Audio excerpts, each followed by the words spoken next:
এখানে এসে এত অসুবিধা হবে জানলে, এত জটিলতা হবে জানলে আমি সত্যি এখানে আসতাম না।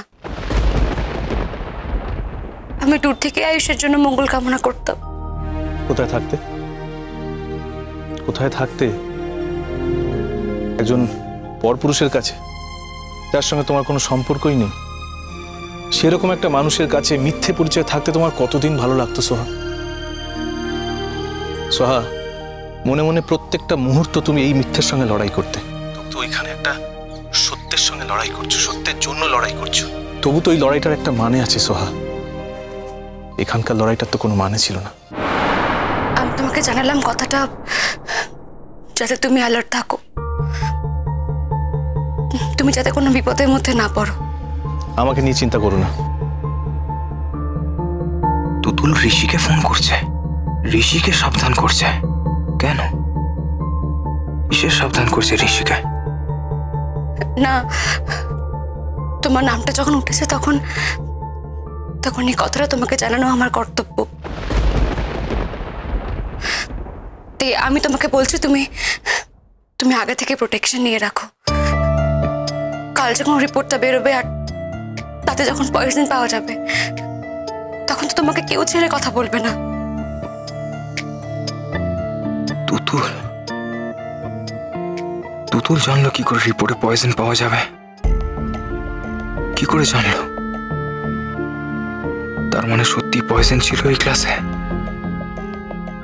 তার মানে বাবা মা যা বলেছে সেটাই কি ঠিক?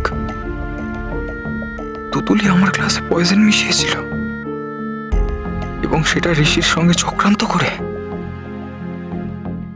আমি মরে গেলে আমার সমস্ত প্রপার্টি নিয়ে ও ঋষির কাছে যাবে বলে? না না না না, ইম্পসিবল।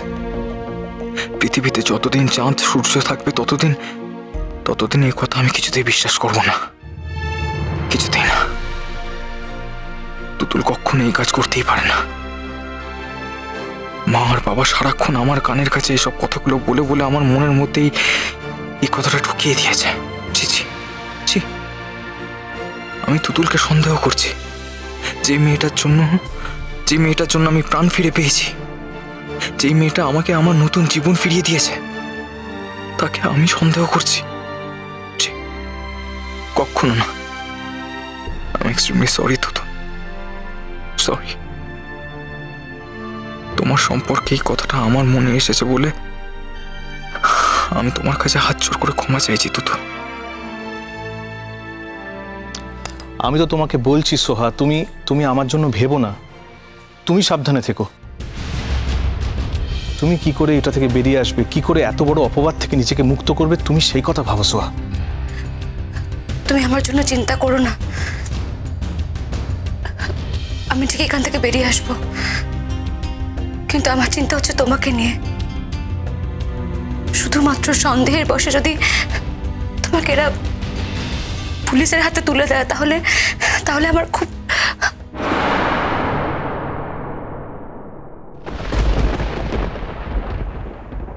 Oh my God!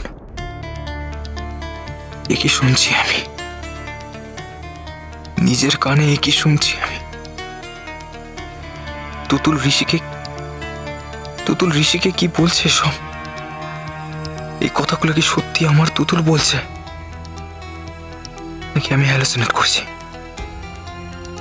এই কথা কি ওর পক্ষে বলা সম্ভব?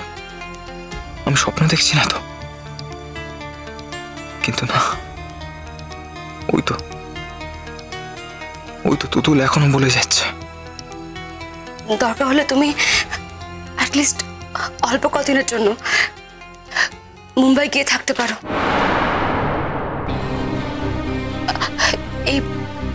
এই বিষয়টা মিটে গেলে তারপর ফিরে এসো। এই ব্যাপারটা মিটে গেলে আমি তোমাকে ফোন করে দেব। কিন্তু তুমি যদি এখন বিনা কারণে এটার মধ্যে জড়িয়ে পড়ো, যদি এখন থানা পুলিশ হয়, তাহলে তোমার খুব বড় অসুবিধা হয়ে যাবে। তুমি তোমার মুভি রিলিজের সময় এখানে থাকতেও পারবে না। আর এটা কিছুতেই হয় না। আমি তাই তোমাকে বলছি, তুমি তুমি অল্প কদিনের জন্য মুম্বাই গিয়ে থাকো। তা হয় না সোহা, তোমাকে একা ফেলে নিজেকে বাঁচানোর জন্য আমি চলে যেতে পারি না। সোহা, সোহা লিসেন টু মি।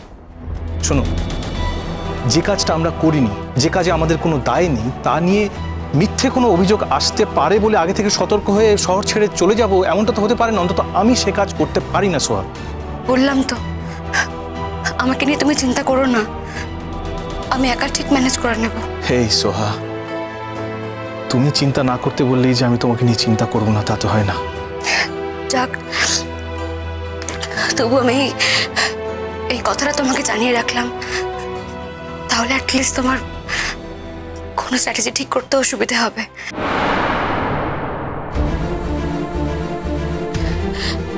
ঠিক আছে, আমি এখন ফোনটা রাখছি। আয়ুষ এখনো অসুস্থ, ও ঘরেই আছে। আমি বাইরে এসে তোমার সাথে কথা বলছিলাম। আমি রাখছি এখন ফোনটা। শোনো সোহা, ভয় পেয়ে পালানোর মানুষ আমি নই। একটা ঘটনায় তোমার সঙ্গে আমার নাম জড়িয়ে গেছে, এটা জানার পরও আমি যে তোমাকে ছেড়ে কোথাও চলে যাব না, এটুকু অন্তত তোমার আমার সম্পর্কে অ্যাসেস করা উচিত ছিল। যাক, ফোনটা রাখো তাহলে। আমি কি হচ্ছে না হচ্ছে আমি জেনে নেব।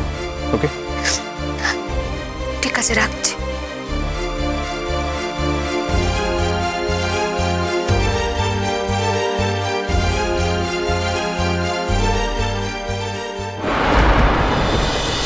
আয়ুষ,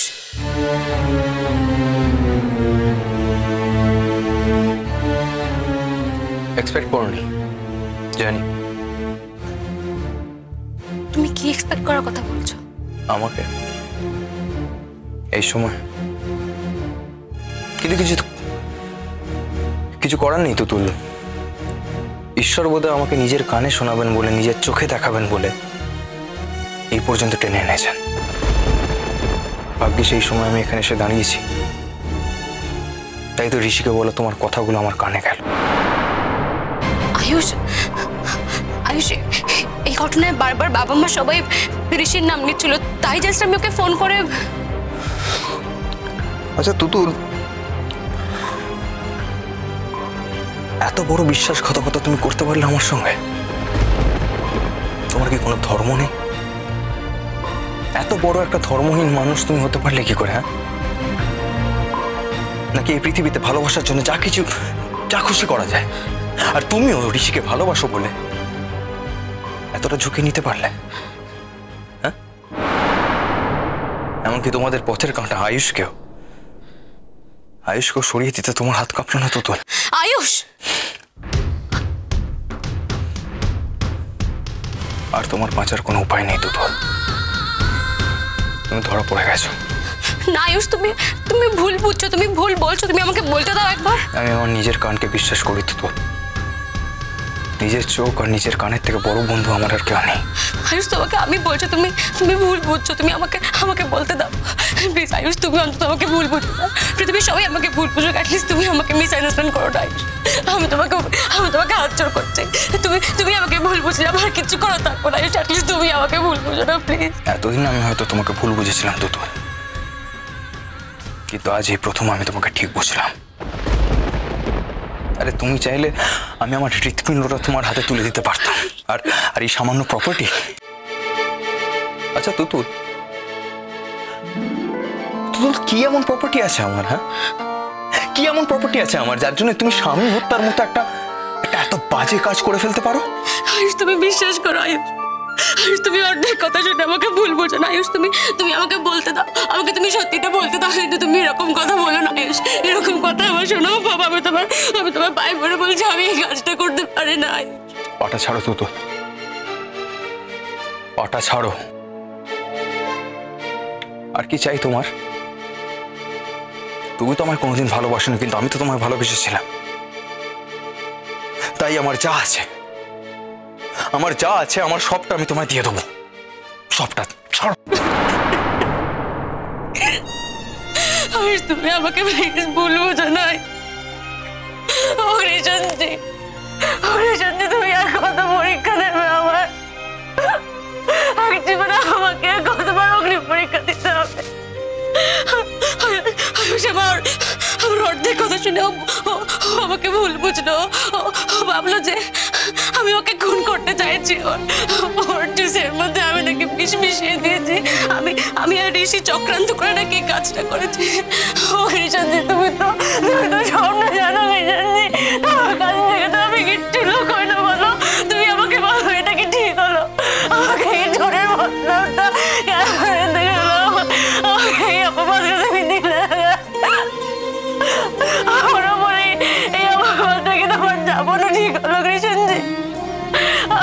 শেষ পর্যন্ত আমার স্বামীকে ভালোবাসো তুমি আমাকে এর প্রতিদান দিলে।